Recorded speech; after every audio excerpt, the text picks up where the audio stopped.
প্রতি বছর শুধু পরিবহন খাতে চাঁদাবাজি হচ্ছে ৩,০০০ কোটি টাকা, শুধু পরিবহন খাতে।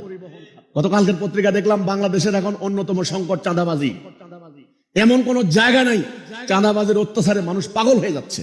ক্ষুদ্র চটপটি ব্যবসায়ী থেকে শুরু করে বাসের মালিক পর্যন্ত চাঁদাবাজির অত্যাচারে শেষ। ঋণের জ্বালায় আত্মহত্যা করছে দেশের কৃষক। এখন বর্তমানে অফিসে প্রতি বছর ঘুষ হয়, লেনদেন হয় ১০,০০০ কোটি টাকা। গত ২০ বছরে আমি ট্রান্সপারেন্সি ইন্টারন্যাশনাল সহ অন্যান্য তথ্যগুলি বের করেছি। গত ২০ বছরে আমার সোনার বাংলায় ধর্ষণ হয়েছে ১.৫ থেকে ২ লাখ, খুন হয়েছে ১,২০,০০০। প্রতি বছর খুন হয় ৮ থেকে ১০,০০০। শুধু সড়ক দুর্ঘটনায় মারা যায় প্রতি বছর ১০,০০০। হিসাব করেন স্বাধীনতার পর থেকে কত লক্ষ লোক মারা গেল। মনে হয় যেন বাংলাদেশ একটা যুদ্ধক্ষেত্র, একটা ওয়ার ফিল্ড।